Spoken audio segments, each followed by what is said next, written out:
A lot of good stuff over at BangTheBook.com already for this week as well. My college football power ratings have been posted. Situational spots to consider for college basketball, college football, the NHL, and the NBA. Parker Michaels' daily NHL picks over there as well. How to bet game previews for college basketball and the NBA. A lot of good stuff going on. Very, very busy time of year. Make sure you head on over to BangTheBook.com and check it all out. Finally, as you know, this and every edition of Bang the Book Radio presented by our friends over at DSI Sportsbook. BTB and the number 200 is that promo code. 100% deposit match bonus for the Sportsbook. 100% deposit match bonus for the live casino at BetDSI. It's only a game until you bet it. Two guests on the Tuesday program here today. The first, Brian Blessing, the host of Sportsbook Radio and Vegas Hockey Hotline. Brian, how's it going today, man? Well, my friend, I'm doing well, and I know you're sitting there enjoying a little lake effect snow, which I've experienced for many, many a year, so I know what you're going through. Yeah, enjoying. Yeah, that's the right word to use. The glass is half full. Yeah, I know.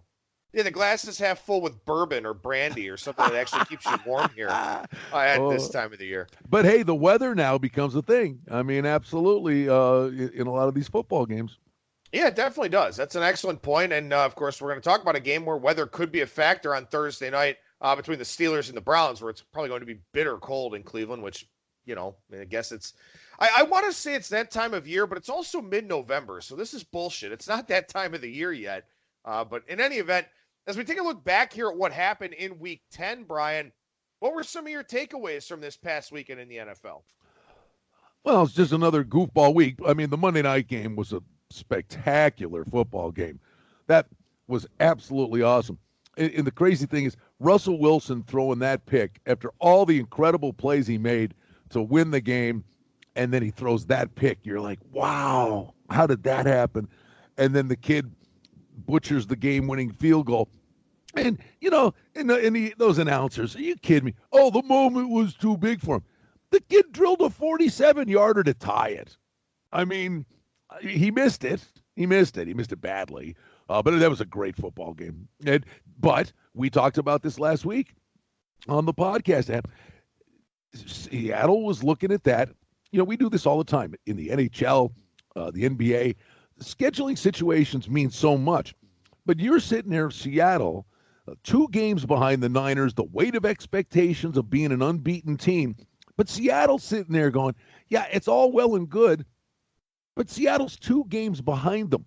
That was a playoff game for Seattle. And they're catching 6.5 points. Are you serious? Now, Seattle, they control their destiny because they get the Niners again at home, and they win the division. I mean, if Seattle lost that game last night, probably not so much if they tied. They still would have had a chance. I was a little curious. I thought Carroll might go for it around midfield on 4th and 3 or 4th and 4 to win in overtime. He did the right thing. He punted. He got it back. They won the game. But, you know, Seattle literally is right there with a real opportunity now to win this division. Pittsburgh is back in the wild card race. Certain losses brought a lot of teams back into the equation. The Bills lost at Cleveland. Don't even get me going on that. But that brings Pittsburgh really right back to the equation. Now, they play Cleveland here on Thursday night, but they play the Bills down the road. So that's the one thing we do when, you know, in sports betting. You know, you got to turn the page, but we're always in look-ahead mode. And that's the other thing. The coaches, the kickers, what is going on with the kickers? I'm telling some of my friends out here, the sportsbook directors, get on with it. People will bet this. Make a prop over under 3.5 extra points missed on a Sunday. It's insane. And the Vinatieri thing's got to end. You know, that's reached a point of being sad. Yeah, it really has. It's one of those things where a guy just hangs on way too long and just, you know, you forget all the great moments of his career because now all of a sudden he's remembered for the end of it where, you know, it's just been an outright disaster. Well, he's a Hall of Famer, right? I mean, honestly, yeah. I mean, he's a Hall of Famer, but he's not going out in style. No, definitely not. You know, it's funny, though, too, because we get that really good Monday night game. And we've been dying for a really good Monday night game. Injuries haven't played, you know, the greatest role in terms of the Monday night games, but we've been dying for a good one. And we get it. And then the end of that game was a disaster. I mean, I would have went for it if I was Pete Carroll. I would have played for the tie if I'm Kyle Shanahan. I run the football on that last possession because a tie, you just talked about it. It was a must-win game for Seattle. A tie in terms of the division is almost as good as a win there because, yeah, you've got the one head-to-head meeting down the line, but, man, you're probably not going to score there. Garoppolo's not exactly been lighting it on fire this season. The San Francisco defense has really carried them to where they are, not to mention the schedule. How many interceptions? For the tie, man. How many interceptions did Seattle drop, too? I mean, that was insane. I don't know, pal. I mean, a lot of this stuff, you shake your head. The AFC South, throw a blanket over them. Jacksonville beats Indy. If Baltimore beats Houston, there you go. We talked about that in the summer months. I think they're all really decent teams. I don't think anybody set your hair on fire, but they're a team that can beat anybody on a given day. How about what Tannehill's doing with Tennessee? Kansas City is flawed. Are the Raiders for real? You just go around the league and there's some really intriguing things. The other thing, that game last night, Seattle was the side, but that game was Seattle in the under. I mean, they got the game. They're in complete control of the game. And Russell Wilson, believe me, he's amazing. MVP season. But they're in control of that game. And he runs backwards 15 yards and fumbles the ball. And San Francisco gets a touchdown.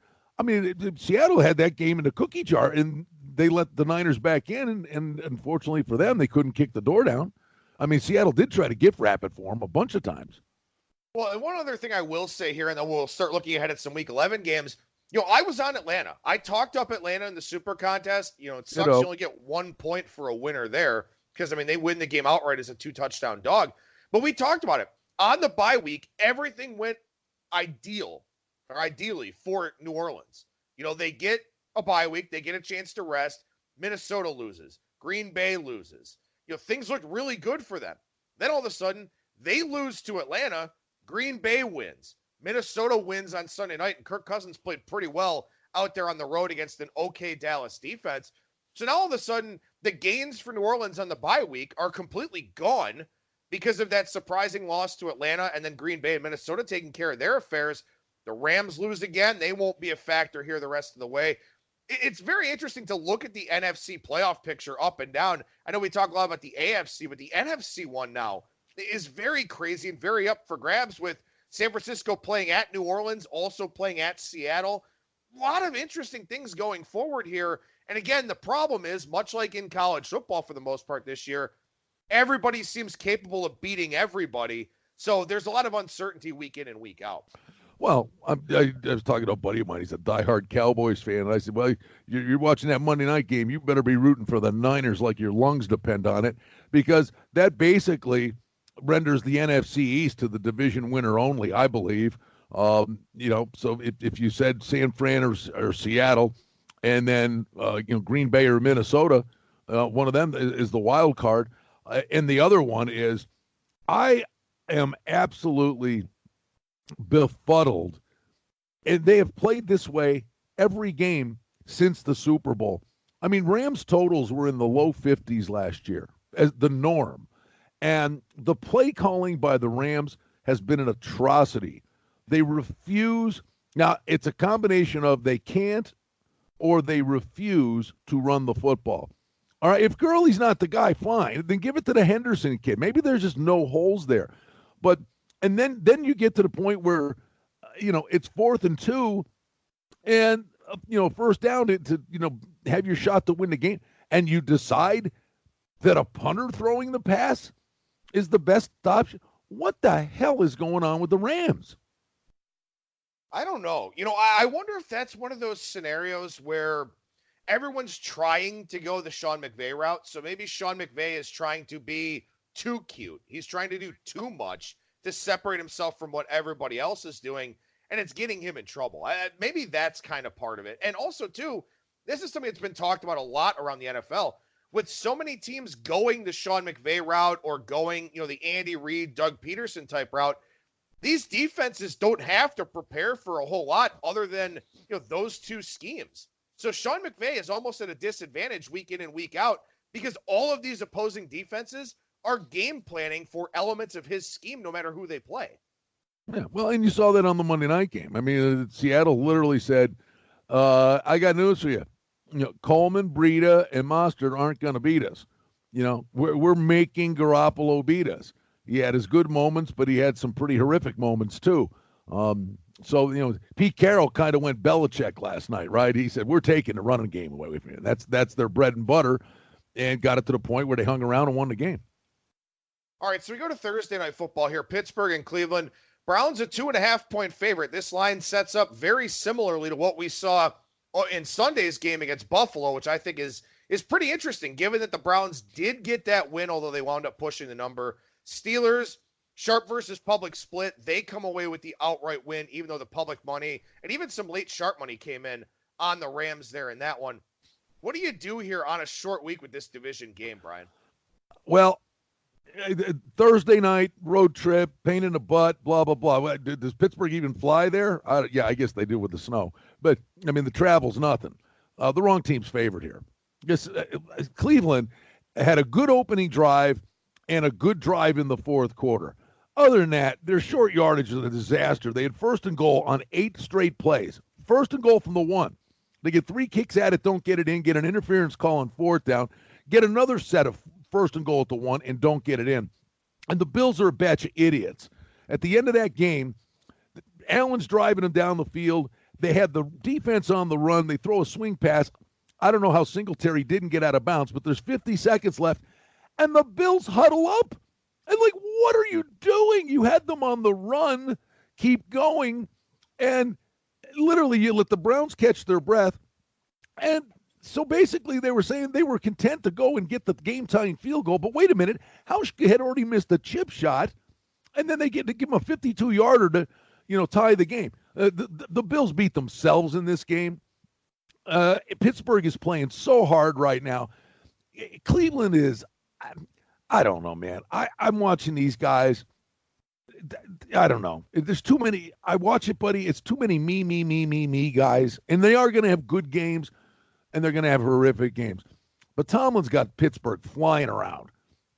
And, again, you got Rudolph on the road. The weather, under 40 seems compelling to me, but I'm not going to go any further than I think the wrong team's favored. Yeah, I have truly no idea what to do with this game outside of teasing Pittsburgh up through the 7 to 8, 8.5. That's the way that I'm going to look at it here. And then I'm going to find another teaser play, maybe the Jets against Washington, because Dwayne Haskins getting the start now for the rest of the season. That'll be a low totaled game as well. So I think the Steelers and the Jets on a 2-team teaser, probably the best way to wind up playing this Thursday night game. I see what you're saying about the wrong team favorite. I think that that's probably fair. Again, it's one of those situations, and I talked about this last week. It's like a Florida State in college football or somebody like that, where you have to respect the talent level, even if the team just isn't very good. And now the Browns, new wrinkle with Kareem Hunt, the 2-back setup seemed to work really well for them. Got Chubb a lot of yardage. They threw some swing passes to Hunt, let him run the ball a little bit. That seemed to work really well. We'll see how it works against a Pittsburgh team that's very fast on the defensive side, as you mentioned. And again, they tried to force Odell. He had some drops, didn't play particularly well. Jarvis Landry looked better. I don't think there's anything I could do with this game, though, other than take the easy way out and tease Pittsburgh up and just kind of watch it from some warm bar as opposed to freezing my ass off in the stands. Yeah, I just play Pittsburgh on the money line. And the other thing was, Mayfield made those 2 throws. The 2 throws a game he makes. He made one, Trey White, who did a terrific job against Beckham. And that was the thing, because, Beckham would get a little, but not a lot. And Landry, he made one throw that was in a great catch. It was a great throw, and the guy was blanket coverage. Landry made the catch. But Mayfield made a couple of throws that would have been picks. And I got news for you.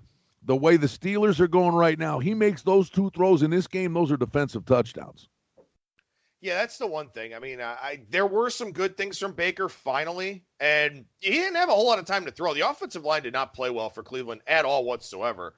That could be a factor here against Pittsburgh as well, who, as good as the Buffalo defense is, they generally don't rush the passer particularly well. Pittsburgh does, though. So that would be a worry here for the Browns in this one. Should be a good atmosphere. We'll see what happens there in Cleveland. And, even though the team is 3-6, still a lot of support, a lot of, happy Browns fans at the end of that game last week, despite, the first and goal 8 times, that they, you mentioned earlier on in the segment. So we'll see what happens here, but man, as a Bills fan, I'm rooting for Cleveland. My wallet says you got to bet Pittsburgh. All right, fair enough. That's a fair way to look at it there. All right, so we go to game 463, 464 here on Sunday afternoon. Buffalo and Miami. And Miami taking the early money here in this one. This one's actually gotten as low as 5 in the offshore market out at Bookmaker. Most places still 5.5 on this one. But keep in mind here, if you flip home field, you basically got Buffalo -11, -11.5. This was Buffalo -17 just a few weeks ago. So obvious adjustments having been made in the market. And you just nailed it. Don't flip the home field. This is a home game for Buffalo. There will be 30,000 Bills fans there. It happens every year. I covered the Bills for 14 years. Go down to Joe Robbie Stadium at the time. I was there. I can't tell you how many times I was down there. The one game's a Monday night game, and the 20,000 Dolphins fans are outside tailgating. The Dolphins would walk on the field with 30,000 Bills fans in the stadium chanting, "Let's go Buffalo," while the Dolphins are warming up on their home field. This is a home game for Buffalo. It's the hidden nugget of every and this happens when all the teams go down there because the indifferent – if the Dolphins aren't 7-2, their fans don't go to the games. All right? This is – and you're sitting here talking about lake effect snow. You're telling me that, half of the suburbs of Buffalo didn't book tickets down to South Beach to go down, have a weekend in the sun, and catch the Bills. This is a home game for the Bills, and they have played down to the competition. The one thing is the total. I don't understand the total.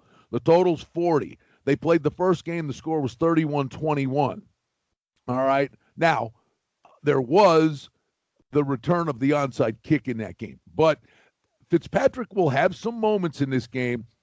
Fitzpatrick will make some bonehead plays, and Buffalo needs a get-right game.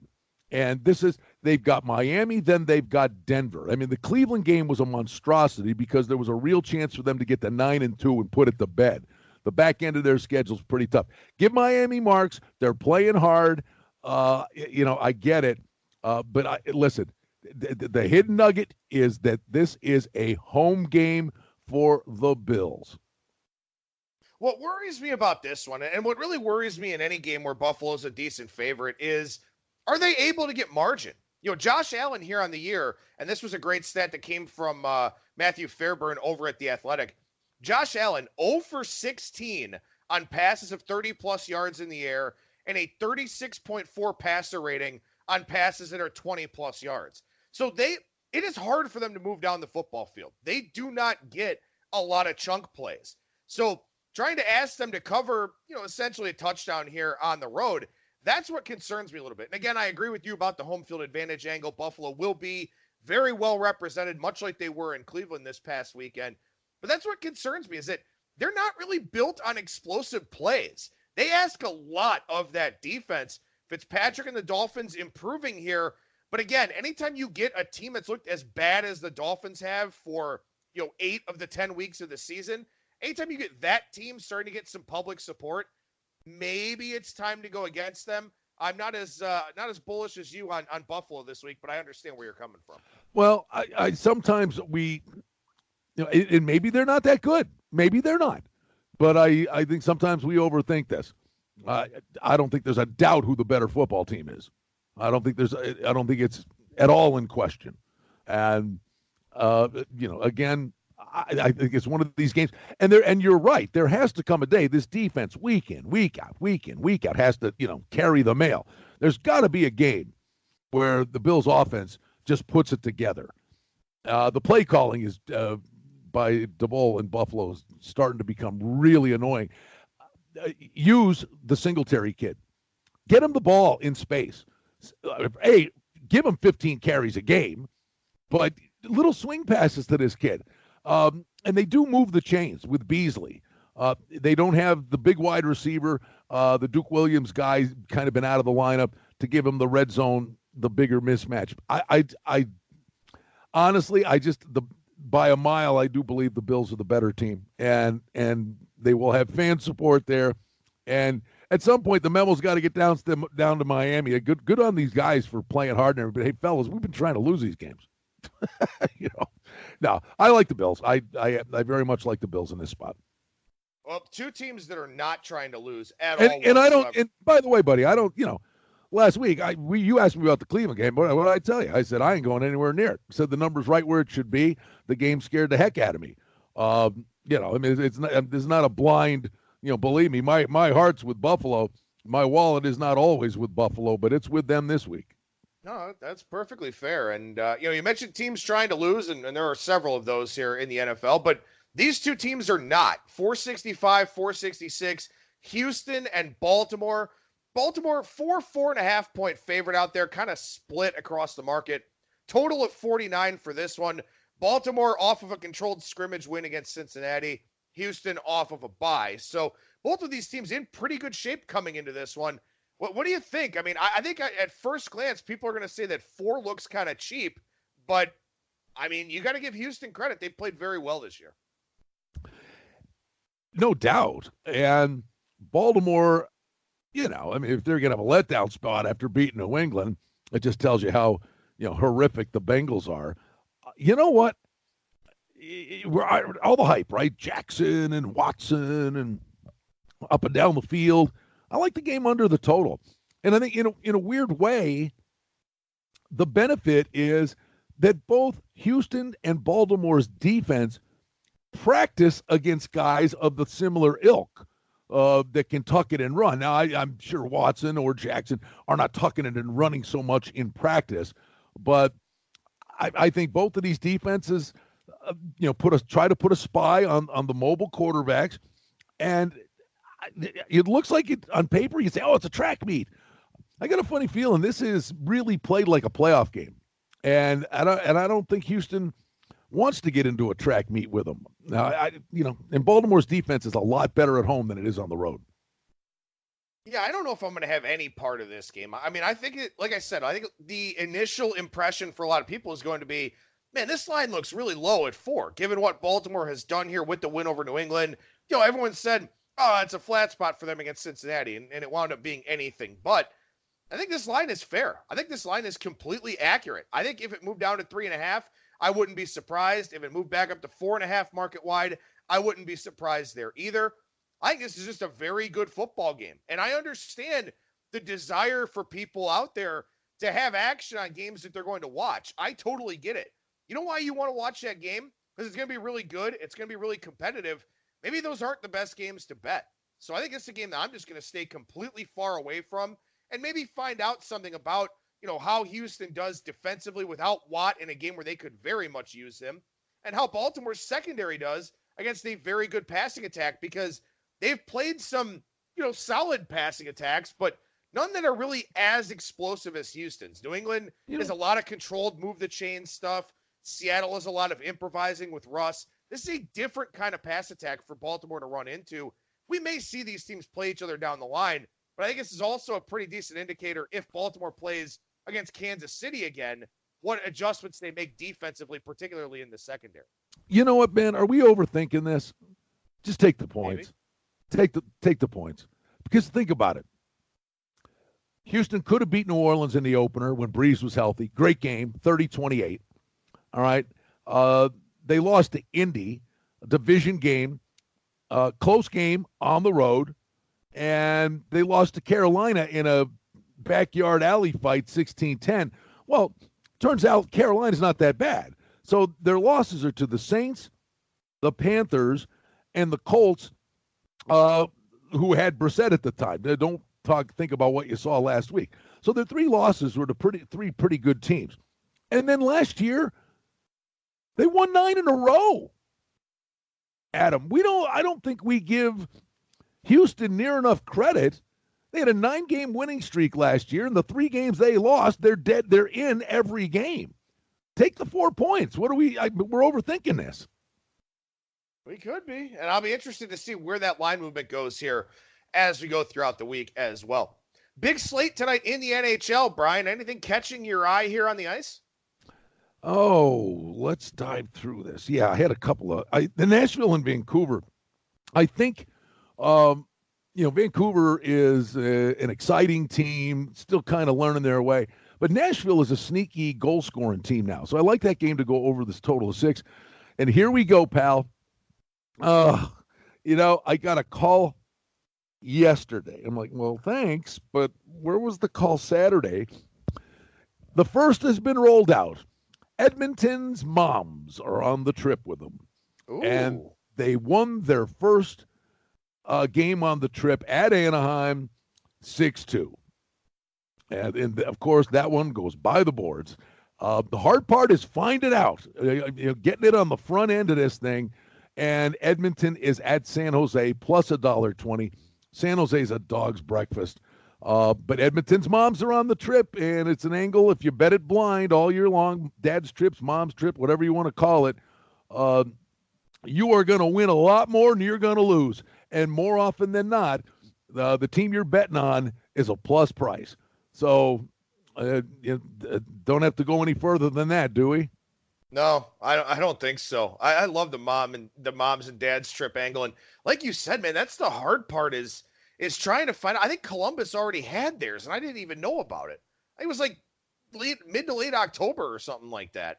So it is hard to find these things. But, man, when you find them, you got to play on them. And I'll say this, man, also, too, not to go too deep on that game, but as much as I love Alexander Ovechkin, and I have ever since watching him taunt the U.S. bench in the World Juniors, which is crazy to say as an American hockey player myself, but Connor McDavid is he might be the best player since Gretzky or Lemieux. He is absolutely ridiculous. Oh, it's in TV's TV, and I'm perfectly content watching a game on TV, but it's amazing when you're at the rink and you watch these guys play. It's just you're sitting there going, it's like it's a video game. McDavid and Nathan McKinnon, when they turn and take that first stride, it's like they're shot out of a cannon. It is so eye-popping when you're there in person. And just in relation to all the guys, you're watching all these guys, and man, they're all fast, man. And then all of a sudden, there are these two guys. They're like, oh my God. It's like the other guys are wearing rollerblades and they got ice skates on. It's unbelievable. Yeah, no, he's amazing. It is crazy. Well, we'll transition over to golf, but again, try to do everything you can on social media, Google searches, whatever, to find the moms or dads trip. Great betting angle. We'll see how Edmonton does here tonight. And real quick, you can find it. You become a victim of the time, with college basketball starts, to be hunting and searching. So social media, the beat reporters. But if you're really diving into this, it's a simple formula. You got to look at teams. I've done 4 or 5 teams where I'm going, it's got to be here, and then I've made notes, pay attention, read up on them. But basically, you're looking for a 2-game road trip because they're not going to take the dads or the moms. They're not taking them with them on a 3 or 4 game road trip.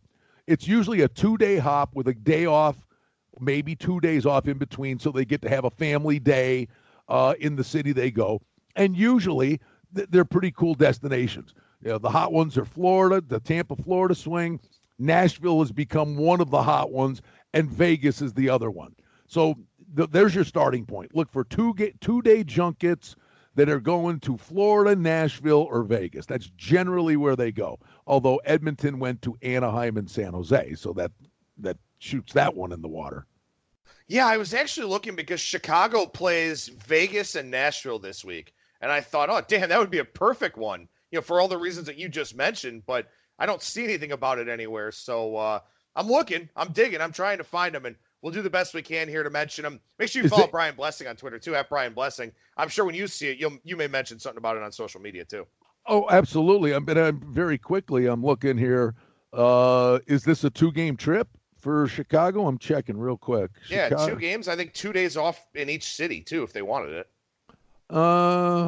Well, boy, I'll tell you, I'm going to start reading Chicago papers right now because that one just makes, wow. It's guys. I'll tell you one thing. I don't know it for a fact, but it sure makes sense to me that this is it. It does. Yeah, I don't know. I looked and I just Google searched it while you were talking there, and I don't see anything about it. But yeah, we're gonna try and find these because they are very, very good angles to say the least. Whether it's the dads or the moms, it doesn't really matter. All right, so I'm freezing. I know you've been complaining about being cold out there in Vegas too. So let's go to Mexico here for the Mayakoba Golf Classic. Pretty interesting event. Not a great field. A lot of the star players, just played the Asian swing. They're gonna lay low here for a little bit. But we've got a pretty decent field. Victor Hovland, Jason Day, Matt Kuchar, Billy Horschel, Tony Finau, Joaquin Niemann, Abraham Answers played very well here of late. Anybody you're looking at here in down in Mexico? Well, you just gave the answer. It's Abraham Answer. I mean, guy's in good form. He's going to have incredible support. Abraham Answer 30-1. It'll be interesting to see how they treat Matt Kuchar after the. He should be running around, throwing $100 bills out as he's walking down the fairway. How he'll be treated after the thing where he didn't tip the guy last year. Yeah, that circus act down there. But Abraham Answer certainly fits the bill for me. And there are a couple of guys in the 60-1 range I'd take a look at. Brian Gay's in good form at 60-1. But the one guy is Pat Perez. Perez was playing great golf. He was here in Vegas. And it was in contention. And Sunday morning of the final round, he slipped and fell. He pulled a Dustin Johnson at the Masters. And he actually contended, but he kind of faltered at the tail end. But he was really sore. He fell. He hurt his shoulder or his back. But then he went right to Asia. And he was like an automatic fade. I mean, you kidding me? The guy's sore and hurt, and he's flying to Asia. So, he was a fade job over there on the premise that, whatever was ailing him is behind him.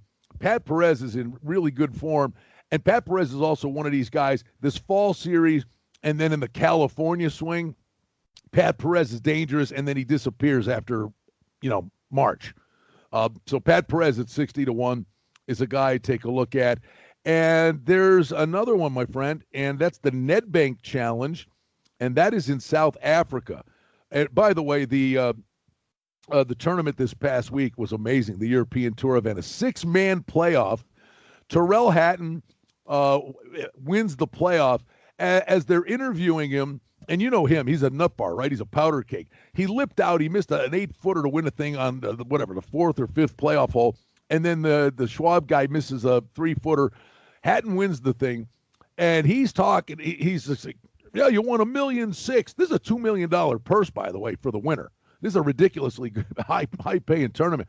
But Terrell Hatton is standing there in the interview, and they're talking to me. Well, I'm glad. I've had some off-course issues, and his wrist has been bothering me, so I'm taking next week off. But they're talking about, the money you made, you went from 60 to 30 in the world rankings. And he goes, he goes, none of that means nothing to me. He goes, I am excited because my favorite day of the year is when I go to the Postal, he said. When I go to the Postal. And I get the invitation to the Masters. I'm running for the phone. I'm diving for the phone and get the phone app and bet Terrell Hatton 150-1 to win the Masters. I mean, the guy's 30 seconds removed from winning this tournament, and he's talking about the Masters. I'm like, sold. So he's got to be looking ahead. But in this one, Matthew Fitzpatrick, Louis Oosthuizen, of course, home, and he's playing great. But he's never won here. Tommy Fleetwood's 11-1. Tommy Fleetwood is a train wreck right now. He fade him in matchups. Stenson 12-1 contends. He doesn't kick the door down. Matthew Fitzpatrick's in really good form. I also have a bet on him at about 150-1 to win the Masters. So 14-1 on Matthew Fitzpatrick. There's an interesting subplot going on with the Kurt Kitayama kid who was in the playoff this past week. He's an American kid. He's at 28-1. Robert McIntyre's at 22-1. They're in the race to Dubai. These two guys it's a horse race to be Rookie of the Year. Both of these guys are playing great golf. But you got to look at South Africans in here. Christian Bezuidenhout is 50-1. Don't giggle. The guy's playing really good golf. South African. The Englishman Paul Waring is a danger at 33-1. But the other guy you got to take a look at is Justin Harding. And he's a South African, and he's playing good golf. And I'm absolutely stupefied that Harding is in the 50-1 range. So I think there's some real good price plays in the European Tour event as well. There you go. A lot of good golf insights there from Brian Blessing, the host of Sportsbook Radio and Vegas Hockey Hotline. How can people check out those two shows, Brian? Thanks, Adam. KSHP.com. The shows air live noon to 2 Pacific time. The shows are archived at sportsbookradio.com. And we got you covered both sides of the counter with the top sportsbook directors here in Vegas throughout the course of the week. And then Vegas Hockey Hotline, we have phenomenal hockey guests from around the hockey world. And a lot of talk about the Golden Knights, but we talk about all things NHL and from a betting perspective. And like you mentioned, follow me on Twitter, Brian Blessing. We get you the word out there on the videos we do for Bang the Book and all the cool things that are going on. And we love doing this with you every Tuesday, bud. I appreciate it, man. Thank you so much for joining me here once again. Again, that is Brian Blessing, at Brian Blessing on Twitter, sportsbookradio.com, KSHP.com for his daily shows there, Sportsbook Radio and Vegas Hockey Hotline. Brian, appreciate it, man. Thank you so much. We'll talk to you again next week. All right. Go scrape some ice off the windshield. I think I'll... I think I'm going to take this sweatshirt off now. There you go. I'm not going anywhere. It's cold out there.